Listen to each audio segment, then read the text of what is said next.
Bonjour à tous, bonne semaine. Voilà, je reviens vers vous pour la deuxième fois consécutive dans cette petite vidéo. C'est lundi, que lisez-vous? Voilà, donc on va faire un petit peu le point sur mes lectures de la semaine dernière, sur ce que je lis actuellement et sur mes lectures de la semaine à venir. Voilà, donc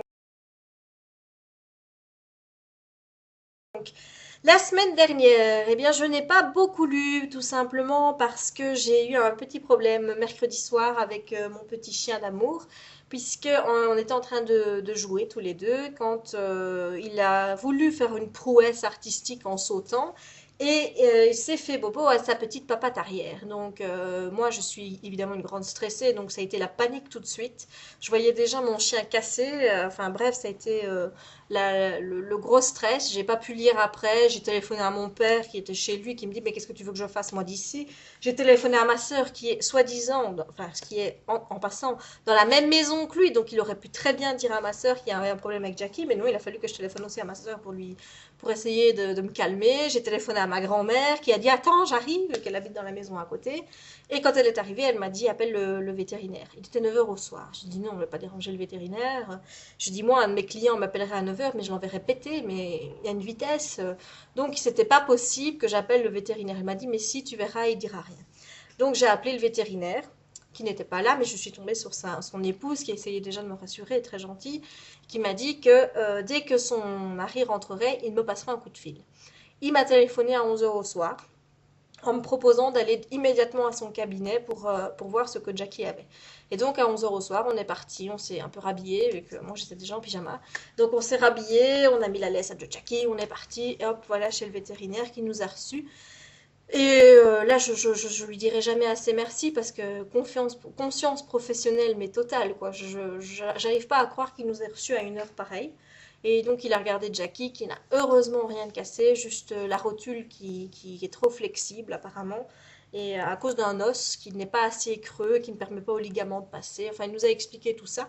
Il nous a donné des antidouleurs. Logiquement, ça devrait se remettre tout seul. J'espère parce que comme il est là, j'ai l'impression qu'il prend son pied à trotter sur trois pattes. Donc j'espère que ça va pas devenir le nouveau sport de compétition avec Simba et qu'ils vont pas essayer de devenir le meilleur là-dedans parce que Jackie il excelle déjà lui, hein. Il a trouvé ses marques et j'ai vraiment l'impression qu'il prend vraiment son pied sur trois pattes, donc j'espère que ça va pas durer. Enfin donc bref, tout ça pour dire qu'à cause de ce petit incident, ben, mercredi ma soirée lecture a été comme qui dirait un peu foutue parce que j'ai pas pu lire évidemment avec mon petit chien qui avait mal, il n'était pas question que j'aille mettre à côté en lisant comme si de rien n'était. Donc je suis restée à côté de lui pour essayer de lui parler, pour essayer de le rassurer, lui dire que j'étais là, même parce que je voyais bien qu'il avait mal. Et après, bon, on est rentré chez le vétérinaire, la pression est retombée et je suis tombée endormie comme une masse. Puis bon, il était déjà tard. Donc voilà, donc jeudi, j'ai essayé de lire aussi. Et vendredi, j'ai passé la soirée sur la shoot avec notre shoot privée avec les membres de la team, donc j'ai pas beaucoup lu non plus.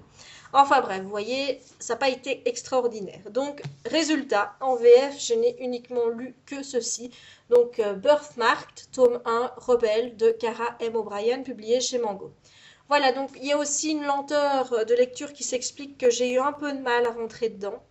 Même si j'aime beaucoup la dystopie, moi, tous ces mondes qui finissent, où je finis tout compte fait à me dire que le monde dans lequel je vis n'est pas si mal que ça, tout compte fait, mais j'aime beaucoup. Mais ici, c'était un petit peu compliqué, j'arrivais pas bien à comprendre l'enclave, pourquoi, comment elle fonctionnait, etc. Donc j'ai eu un petit peu de mal par rapport à ça, puis les choses se sont mises en place petit à petit, et je dois dire que si j'ai eu un peu de mal à rentrer dedans, j'ai maintenant beaucoup de mal à en sortir parce que je l'ai fini depuis hier et j'arrête pas d'y repenser. Donc j'ai des scènes comme ça que je revisualise dans ma tête sans arrêt parce que c'est une lecture qui m'a vraiment marquée, qui m'a vraiment touchée. Donc je vais laisser mûrir encore 2 3 jours avant de faire ma chronique et j'espère que je vous donnerai vraiment l'envie de découvrir ce bouquin qui est vraiment pas mal. Voilà, ça c'est pour ma lecture VF. Alors, en VO, j'ai terminé durant la semaine Honor Flea de Cynthia End.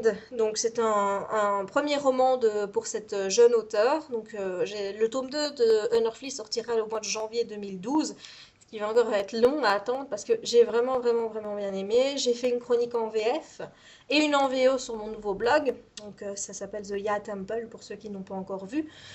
J'ai vraiment vraiment bien adhéré à cet univers d'ange. J'avais lu juste le premier tome du baiser de l'ange de Elizabeth Chandler, mais j'avais pas trop accroché. J'avais dit que je continuerais parce que bon, l'histoire ne se terminait pas et j'aime pas de laisser des histoires interminées comme ça. J'aime bien quand même d'aller jusqu'au bout. Donc il faudra que je termine ça. Mais vraiment, celle-ci, ça m'a vraiment révélé c'est une mythologie angélique vraiment magnifique avec des anges, avec des ailes blanches, vraiment bien décrites et tout, et par opposition avec des Dark Wings, donc des anges qui ont des ailes noires, et qui sont en fait des anges déchus parce qu'ils n'ont pas réussi leur mission, qu'on appelle Purpose, sur Terre.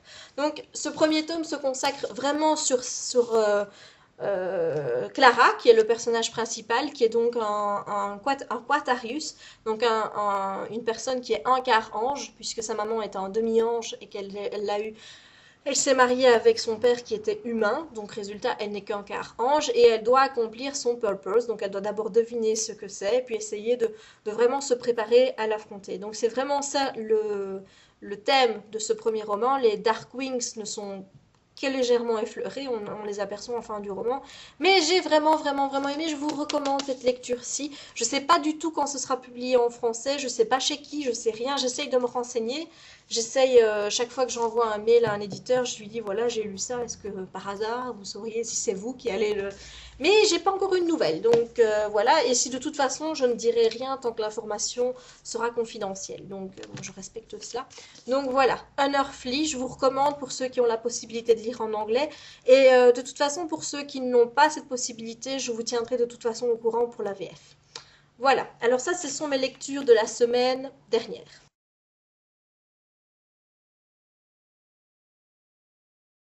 Alors actuellement, je suis en train de lire 3 livres. Alors en VF, je lis Les Vampires Argenaux, tome 1 en cas d'urgence de Lindsay Sand, publié chez Milady. Voilà, donc je sais que j'avais mis un sondage la semaine dernière pour ma prochaine lecture. C'est Number 4 qui était arrivé premier, mais étant donné qu'on est déjà le 13 mars, le 14 même, on est déjà le 14 mars et que l'échéance du MAG c'est le 1er avril, il faut quand même que je me secoue les puces, donc j'ai choisi celui-ci pour essayer de me dépêcher un petit peu. Donc voilà, je lis Les Vampires Argenaux, tome 1 en cas d'urgence de Lindsay Sand. Bon, j'ai pas encore lu grand chose comme vous pouvez le voir, donc je saurais pas un peu vous dire de quoi ça parle. Donc j'attends, on verra bien. Alors, en anglais, je vous avais annoncé cette lecture, donc Howl's Moving Castle de Diana Wynne-Jones. J'ai commencé, je suis pas très loin, je suis page 18, parce que je me suis aperçue que j'avais un petit problème avec ce bouquin, c'est que c'était de l'anglais anglais, pas de l'anglais américain.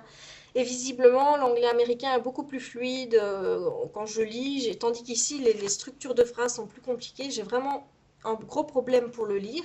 Ça m'ennuie parce que je me suis dit, ah, si j'aime bien, je vais lire Les Mondes de Crestomancie en anglais après. Ben, j'ai mal barre, hein. En tout cas, je vous le dis clairement. Donc, comme c'est pour le 30, je me suis dit qu'il n'y avait pas vraiment d'urgence. Donc, j'essaye de lire je vais essayer cette semaine-ci, durant mes pauses de midi, ou le soir, je verrai bien, d'avoir le PC à côté de moi, comme ça je lis, je prendrai peut-être des notes pour être sûr que je comprends bien de quoi ça parle, mais il me faut un dictionnaire à côté de moi, donc Word Référence en l'occurrence, parce que sinon j'y arriverai jamais. Je vous dis, à un moment j'ai compris, 4-5 pages ça allait, puis à un moment je suis arrivée, j'étais là, mais j'ai dit, mais qu'est-ce que je lis moi, j'y comprends plus rien, donc j'ai laissé tomber et je me dis non, tu vas pas abandonner, donc je me suis dit, tu vas le lire petit à petit, mais tu le liras. Voilà, donc Howl's Moving Castle qui est toujours en cours, mais avec quelques petites difficultés au niveau des structures de phrases. Donc pour ne pas rester sans VO le soir, puisque j'aime bien quand même lire mon petit bouquin VO le soir, j'ai commencé le premier tome de la saga The Iron Fang, donc The Iron King de Julie Kagawa, donc publié chez Harlequin Teen, qui sera repris dans la collection d'Arkis en juin, excusez-moi, en juin en VF. Et donc, j'ai lu pour le moment une 70aine de pages et j'aime vraiment bien. Là, j'ai vraiment retrouvé le genre de lecture qui me plaise avec des structures de phrases plutôt plus simples à comprendre, plus dans l'air du temps, je veux dire pas avec des structures trop compliquées. Il y a juste un vocabulaire fey qui commence à devenir un peu difficile. Donc là, à mon avis, là aussi, je vais devoir me retrouver un petit peu près de l'ordinateur ou alors prendre des notes un petit peu pour certaines choses. Par exemple, là, on est parti sur Oberon, Tatiana et un certain Puck, qui sont des personnages qui sont repris dans une pièce de Shakespeare, Le songe d'une nuit d'été, que je n'ai pas lu. Donc évidemment, pour savoir qui est ce personnage de féerique de Puck, ben, je suis allée tout à l'heure sur Wikipédia pour essayer de me renseigner. Donc c'est toutes des petites choses comme ça, mais qui me permettent également ben, d'approfondir ma culture générale, n'empêche. Hein. Donc voilà, donc je suis en train de lire The Iron King et j'aime bien, j'adore cette couverture de toute façon. Donc voilà, ça c'est ma lecture VO du moment. Et j'espère l'avoir terminé pour la semaine prochaine. Sinon, je lirai sans doute un Stargazer après, mais je ne suis pas encore sûre. Voilà. Que vais-je lire ensuite? Alors ensuite, logiquement, j'aurais dû reprendre les bouquins que je vous ai montrés la semaine dernière, mais j'en ai reçu deux cette semaine-ci qui me font trop envie. Donc j'hésite entre Inside Out, Enfermé. Donc je publiais chez Darkis, qui est le premier tome de cette saga. Deuxième tome qui vient de sortir aux États-Unis, voilà, de Mary V. Snyder. Franchement, je vous dis, comme j'en entends que des bons échos, j'ai vraiment, vraiment, vraiment envie de le lire. Et le deuxième, que j'ai très, très envie de lire, c'est Indiana Taylor, le premier tome, de Sophie Audouin-Mimiconian, donc la maman de Tara Duncan. Donc voilà, donc ça, c'est mes deux lectures. J'espère au moins en commencer un après que j'ai terminé Les Vampires Parchemins. Voilà, donc je vous donne rendez-vous évidemment la semaine prochaine pour un nouveau rendez-vous de C'est lundi que lisez-vous. Mais vous, que lisez-vous? Au revoir.